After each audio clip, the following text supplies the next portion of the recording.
Hello, hello, hello. It's a windy day and oh, you're upside down, never mind. I'm still ill, people.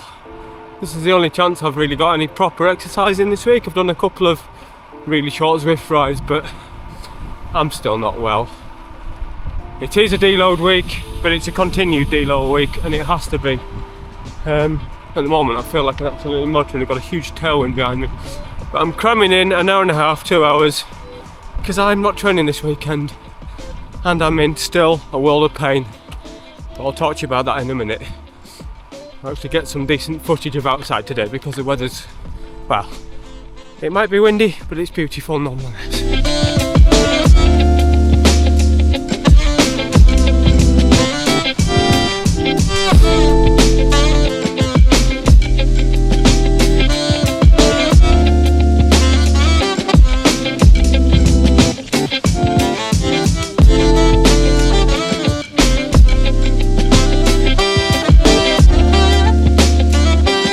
As you can see, I've treated myself to a ride on the TCR today.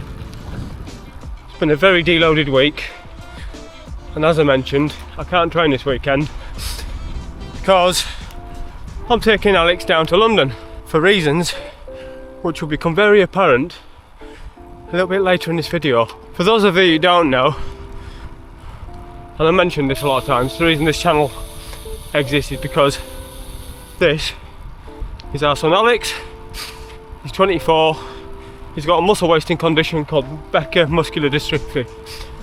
And as far as Becker is concerned, it's a, quote, milder version of muscular dystrophy. But as far as Alex is concerned, it's shite. He's, as you can see, he's basically wheelchair bound the whole time.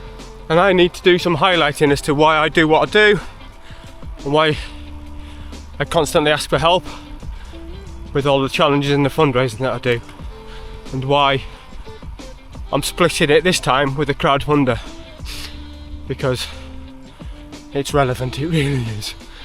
Woo. Anyway, let's get on, get some sights done first.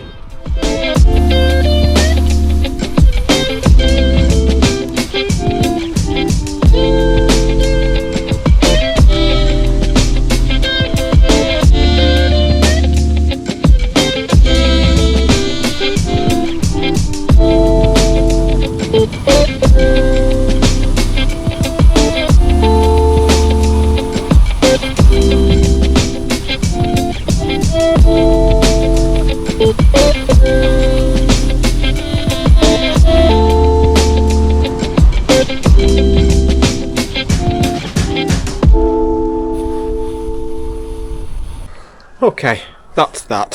50 something K done. Easy day. Sick of being cold. Might mention this, but my god, just desperate for it to warm up. Just being cold and ill. So we move on to the crux of this video. I'm in London. I'm here with Alex. I'm just leaving him at the front to check out for us. And this is all about how society just is not in any way, shape or form set up for people with disabilities. Accessibility is the biggest bugbear of our life after his disability itself, and getting anywhere is an absolute bloody nightmare. The very fact that I'm here should speak volumes in itself. The reason I am here is because Alex wanted to get the train. He really wanted to get the train. He was coming to a gig with a mate. There's proof I'm in London. He was going to get the train down, something down here at South Bank. He was watching a performance which he really enjoyed, but there's no trains back on the Sunday. The train from Euston to Oxenholme, which is our local train station, there are none. There are rail replacement buses, or coaches if you were. None of these coaches are accessible, so it's literally impossible for him to get home without a lift. So I've used up my weekend, or somebody would have used up their weekend. Fortunately, it's been a rest week for me, so I've been able to use that and not train to bring him down here. But again, it's not just that, it's the additional cost. We've had to book a hotel for the night, which, you know, the hotel, all well and good, but you have to spend a lot of time trying to find a hotel that's suitable. And you'll see from this one why that isn't always the case. Noisy motorbike accent. So I am here with Alex. We are away in London. Had to bring him to the gig, as I've already explained. Had to bring him here because trains. This is a normal hotel room. We were looking at disabled rooms, accessible rooms, stuff like that. But I'll demonstrate in a moment why that, especially here, is difficult. So, he's in a wheelchair. This gap, it is just wide enough for his chair. Bathroom. This, granted, it's a small step, but it's a step to say that Alex isn't walking up it to get into the bathroom. So he has to use his chair to get into here. But how do you get to the toilet? Because the door's in the way to actually get into the bathroom. Reversing. I've not learned that very well. But again, demonstrates perfectly.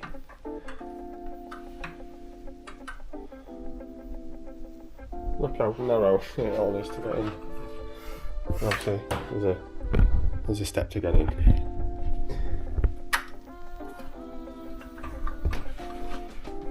And look how what have we got there? Less than an inch spare either side. This hotel has a disabled room, but I'll try and show you why it's no good. So there is an accessible room here. There's one disabled room in the hotel. It's booked. But the problem is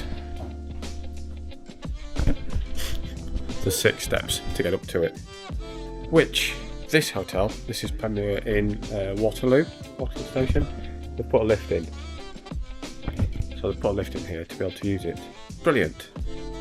But in order to use a lift, you have to call staff, which invariably there's very little staff here and they're all busy.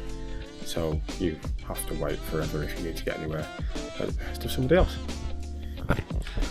And of course, when the lift is in operation, it takes up most of the steps into the restaurant, and there is an enormous self-conscious factor if you're on that, taking up the space. 2 lifts. Oh, it doesn't work. This one's constantly full, with no other way of getting downstairs. He's waited 5 minutes for that lift. I mean, I'm not sure how typical that is for hotels with accessibility, but it's, from the searching that we've done online, it's not easy to find something that's accessible. I mean, London is one of the more accessible places. I think the buses all go down, but the tube network is basically unusable. So you would have to get buses, taxis, Uber, whatever, which finds very, very difficult to do. So, you know, Dad here, I'm off to go and get the car now to go and park on the double reds to get him back in the car and just to work out everything. It's a nightmare. Now, a lot of these problems are endemic in society in general. If you go to any town, obviously you can't expect every town to change everything for everyone, but basically every town has shops with steps to get in, making them, you know, just again rendering them completely unusable. 99.9% of homes in the UK have steps to get in. Our house has a step. Every house has a step. Yes, we put another front door in with a lower threshold, but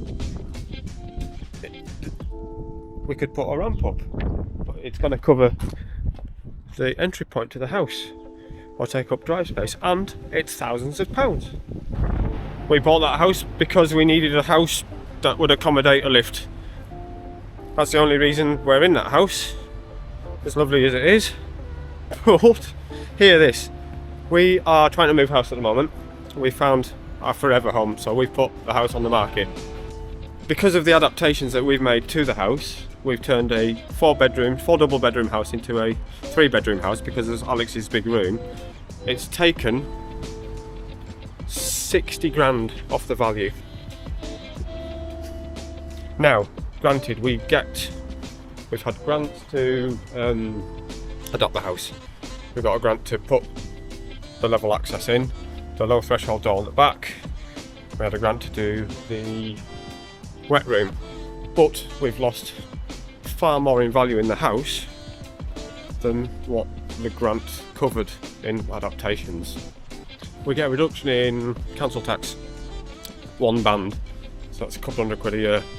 But just it's the everything. Now Alex is getting to the stage where he can't really drive his own car. It's upsetting, it really is. We've had a Motability car for years now. We just can't use it at all. Sorry, it's under a tunnel on South Bank. That's going back next at the end of the year. Motability is a wonderful scheme, and you get a reduction in costs in certain things, but some of the adaptations, if you don't get them at point of purchase of the car, you have to pay for out of your pocket. So the original hoist that went into his car, I think we paid something like £2 grand for that. He needs basically another indoor wheelchair very soon. There's another grand out of the pocket. It's bloody tough.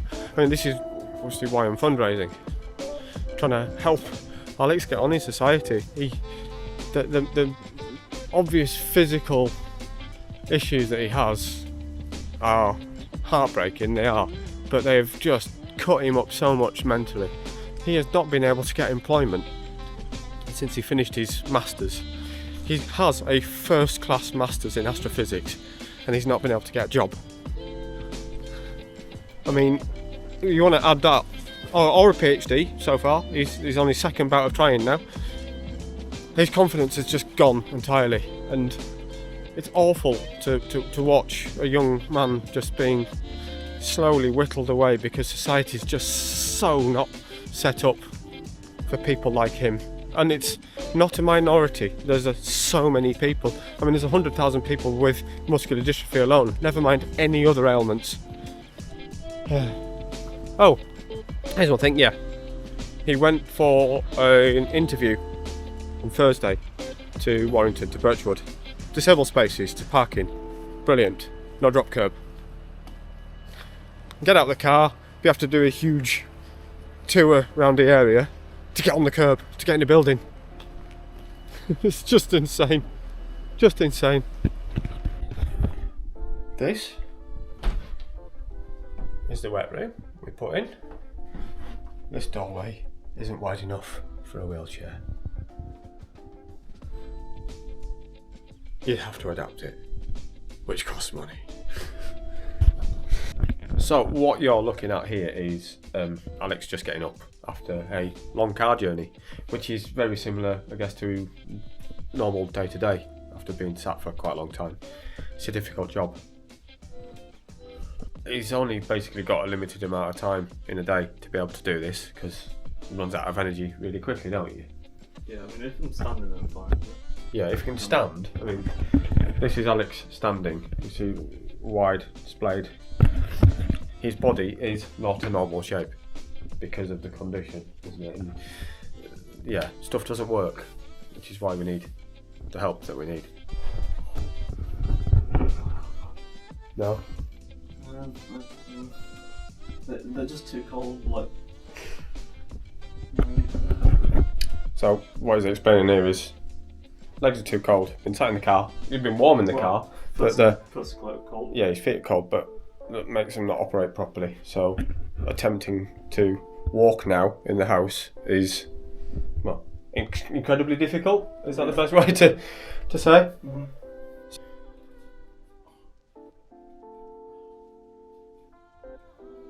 There's a ball there. Yeah. Hazards of having a dog.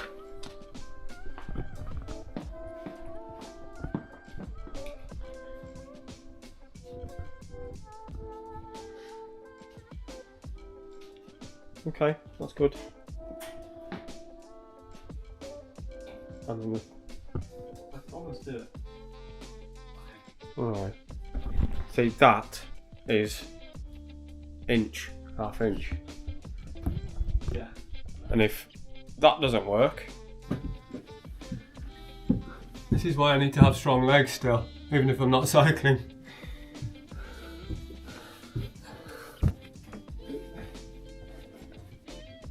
Put them back on in a second.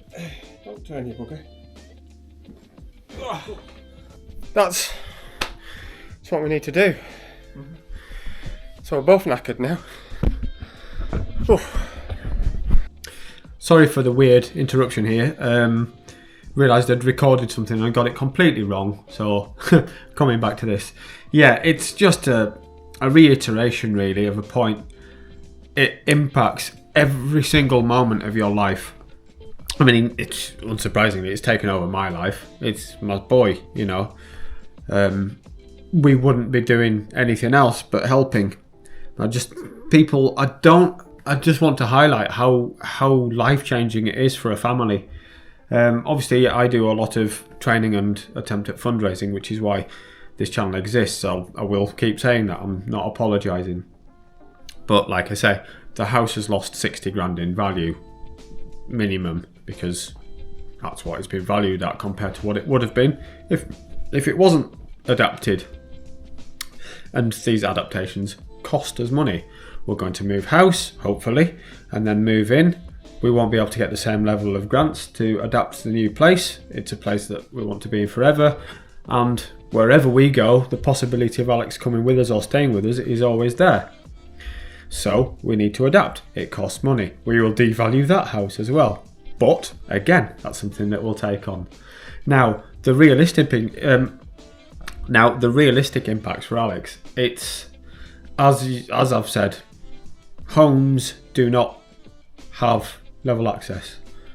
A vast amount of shops, restaurants, pubs, any venues have level access, and it affects everything. You have to plan so far in advance by seeing if you can actually go. He cannot go to any of his friends' houses basically without a bunch of them there to pick him up and carry him in, at least a couple of them. He doesn't want that to happen because, frankly, who would want that? You can't blame him, can you?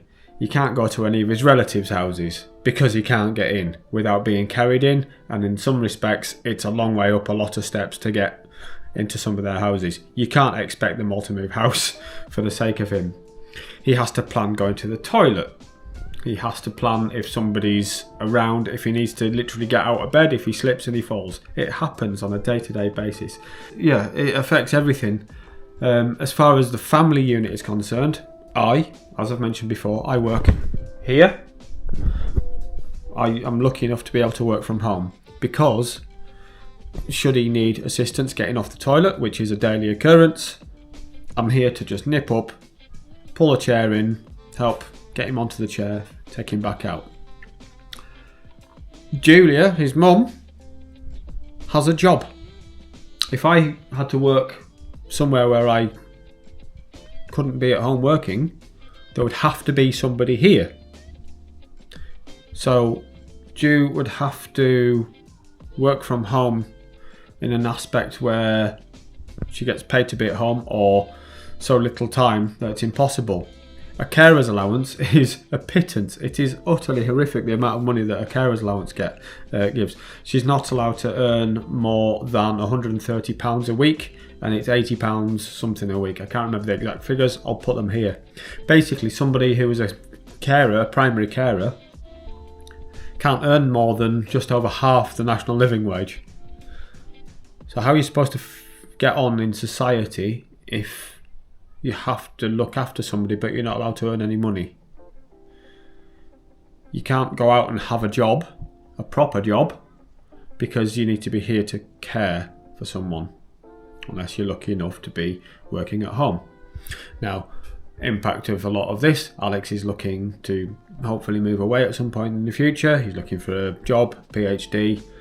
He has to be able to find somewhere to live wherever he finds a job.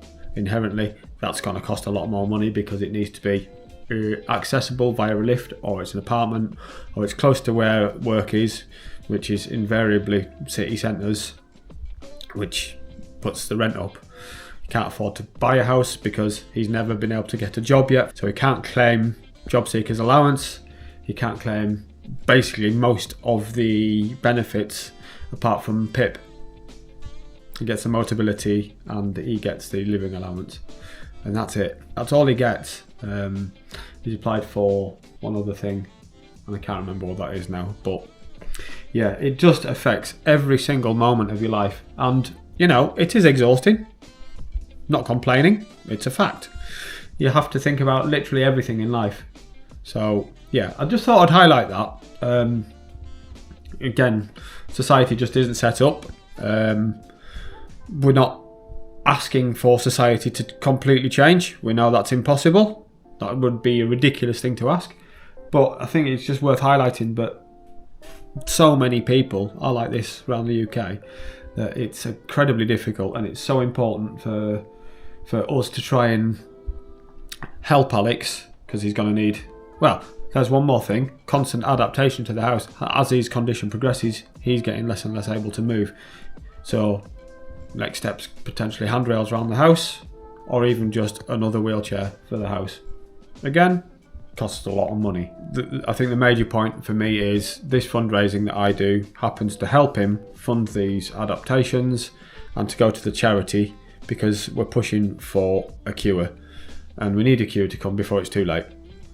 It's horrible to say, I hate having to, but his life is being shortened by this pretty much severely, and he is amongst 100,000 people in the UK, maybe more, that's in the same boat, and a cure would be a full reversal, apparently.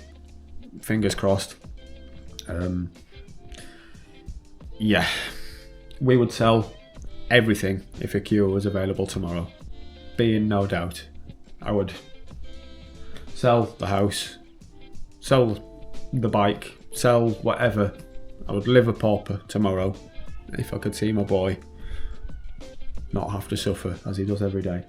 I don't want this to be downbeat because, wow, because this is positive.